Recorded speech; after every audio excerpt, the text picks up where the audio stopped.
Vanishing Folklore and Beliefs. The Goat-Faced Girl, from the Grey Fairy Book by Andrew Lang, public domain reading, circa 1905.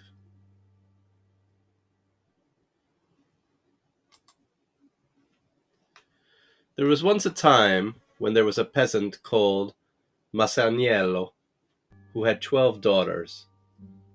They were exactly like the steps of a staircase, for there was just a year between each sister. It was all the poor man could do to bring up such a large family, and in order to provide food for them, he used to dig in the fields all day long. In spite of his hard work, he only just succeeded in keeping the wolf from the door, and the poor little girls often went hungry to bed. One day, when Masaniello was working at the foot of a high mountain, he came upon the mouth of a cave which was so dark and gloomy that even the sun seemed afraid to enter it.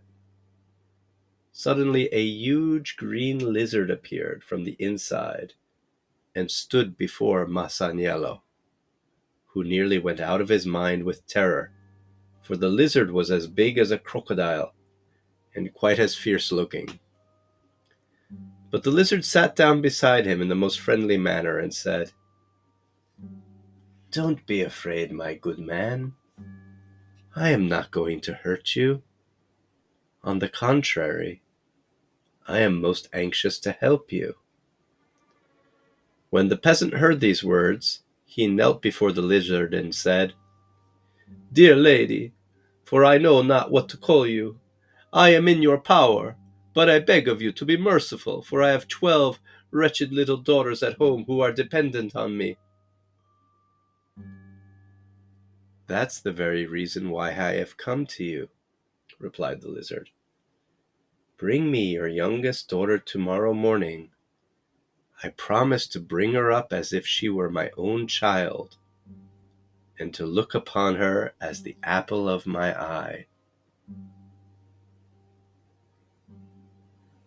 When Masaniello heard her words, he was very unhappy, because he felt sure from the lizard's wanting one of his daughters, the youngest and tenderest too, that the poor little girl would only serve as dessert for the terrible creature's supper. At the same time, he said to himself, "If I refuse her request, she will certainly eat me up on the spot. If I give her what she asks, she does indeed take part of myself, but if I refuse, she will take the whole of me. What am I to do? And how in the world am I to get out of this difficulty?" As he kept muttering to himself, the lizard said, "Make up your mind to do as I tell you at once. I desire to have your youngest daughter, and if you won't comply with my wish, I can only say it will be the worse for you." Seeing that there was nothing else to be done, Masaniello went off for his home, and arrived there looking so white and wretched that his wife asked him at once, "What has happened to you, my dear husband? Have you quarreled with anyone, or has the poor donkey fallen down?" Neither the one nor the other," answered her husband. "But something far worse than either. A terrible lizard has nearly frightened me out of my senses, for she threatened that if I did not give her our youngest daughter, she would make me repent it. My head is going round like a mill wheel, and I don't know what to do. I am indeed between the devil and the deep blue sea. You know how clearly and dearly I love Renzolla, and yet if I fail to bring her to the lizard tomorrow morning, I must say farewell to life. Do advise me what to do." When his wife had heard all he had to say, she said to him, "How do you know, my dear husband, that the lizard is really our enemy? May she not be a friend in disguise? And your meeting with her may be the beginning of better things, and the end of all our misery. Therefore go and take the child to her, for my heart tells me that you will never repent doing so." Masaniello was much comforted by her words, and the next morning, as soon as it was light, he took his little daughter by the hand and led her to the cave. The giant lizard who was awaiting the peasant's arrival came forward to meet him, and taking the girl by the hand, she gave the father a sack of gold and said, "Go and marry your other daughters, and give them dowries with this gold, and be of good cheer, for Renzolla will have both father and mother in me. It is a great piece of luck for her that she has fallen into my hands." Masaniello, quite overcome with gratitude, thanked the lizard and returned home to his wife. As soon as it was known how rich the peasant had become, suitors for the hands of his daughters were not wanting, and very soon he married them all off, and even then there was enough gold left to keep for himself and his wife, in comfort and plenty all their days. As soon as the lizard was left alone with Renzolla, she changed the cave into a beautiful palace and led the girl inside. Here she brought her up like a little princess, and the child wanted for nothing. She gave her sumptuous food to eat, beautiful clothes to wear, and 1,000 servants to wait upon her. Now it happened one day that the king of the country was hunting in a wood close to the palace, and was overtaken by the dark. Seeing a light shining in the palace, he sent one of his servants to ask if he could get a night's lodging there. When the page knocked at the door, the lizard changed herself into a beautiful woman and opened it herself. When she heard the king's request, she sent him a message to say that she would be delighted to see him and give him all he wanted. The king, on hearing this kind invitation, instantly betook himself to the palace, where he was received in the most hospitable manner. 100 pages with torches came to meet him, 100 more waited on him at a table, and 100 waved big fans in the air to keep the flies from him.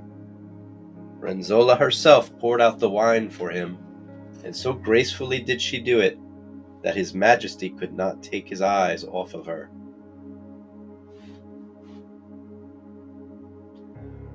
When the meal was finished and the table cleared, the king retired to sleep, and Renzolla drew the shoes from his feet at the same time, drawing his heart from his breast.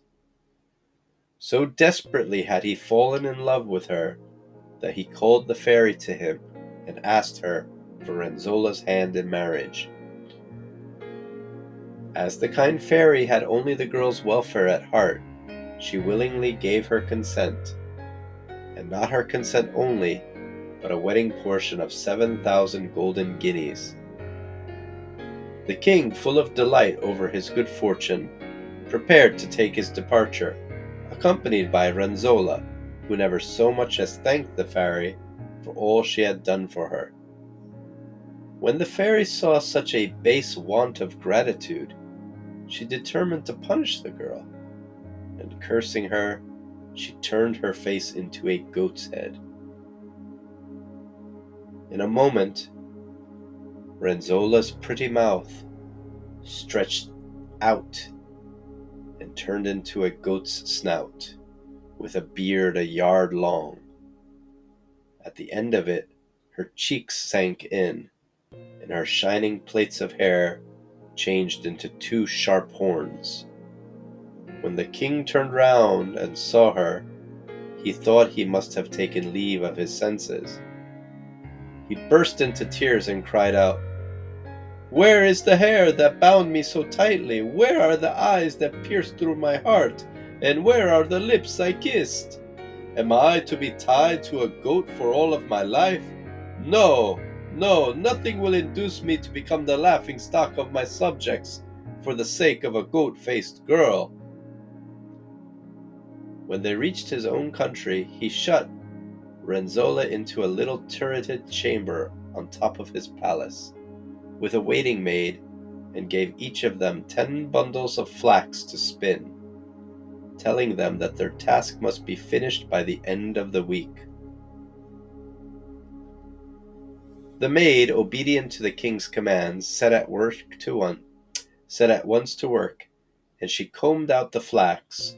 She wound it round the spindle, and sat spinning at her wheel so diligently that her work was quite done by Saturday evening.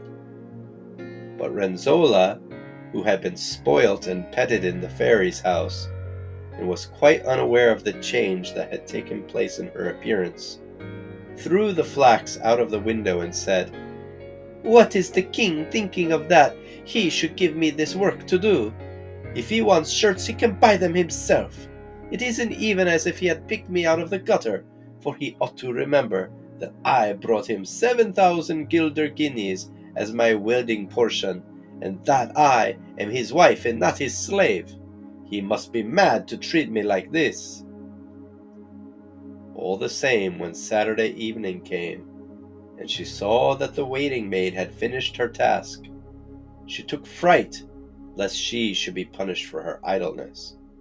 So she hurried off to the palace of the fairy and confided all her woes to her. The fairy embraced her tenderly and gave her a sack full of spun flax, in order that she might show it to the king and let him see what a good worker she was. Renzolla took the sack without one word of thanks and returned to the palace, leaving the kind fairy very indignant over her want of gratitude. When the king saw the flax all spun, he gave Renzolla and the waiting maid each a little dog, and told them to look after the animals and to train them carefully.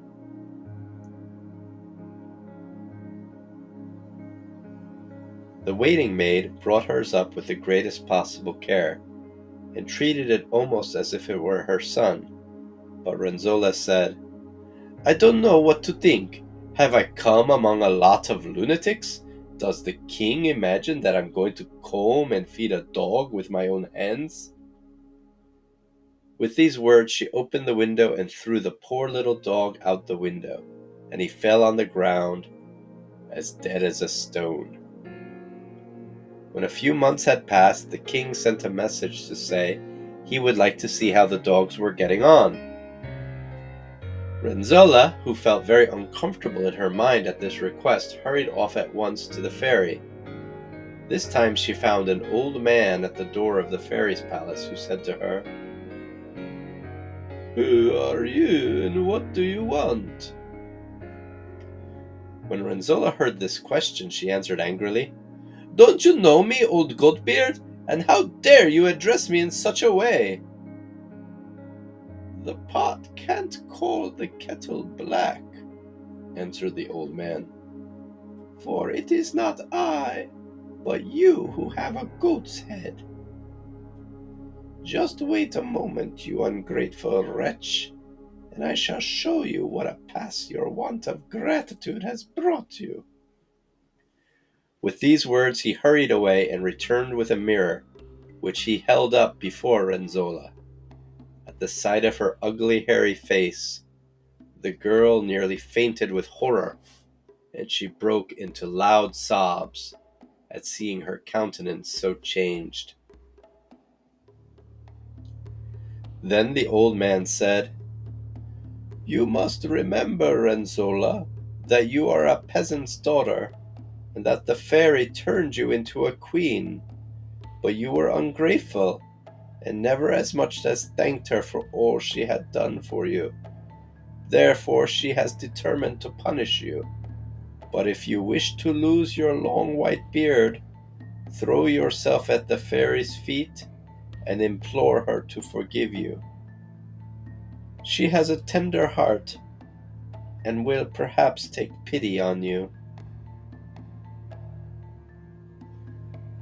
Renzolla, who was really sorry for her conduct, took the old man's advice, and the fairy not only gave her back her former face, but she dressed her in a gold-embroidered dress, presented her with a beautiful carriage, and brought her back a accompanied by a host of servants to her husband. When the king saw her looking as beautiful as ever, he fell in love with her once more, and bitterly repented having caused her so much suffering. So Renzolla lived happily, for she loved her husband, she honored the fairy, and was grateful to the old man for having told her the truth.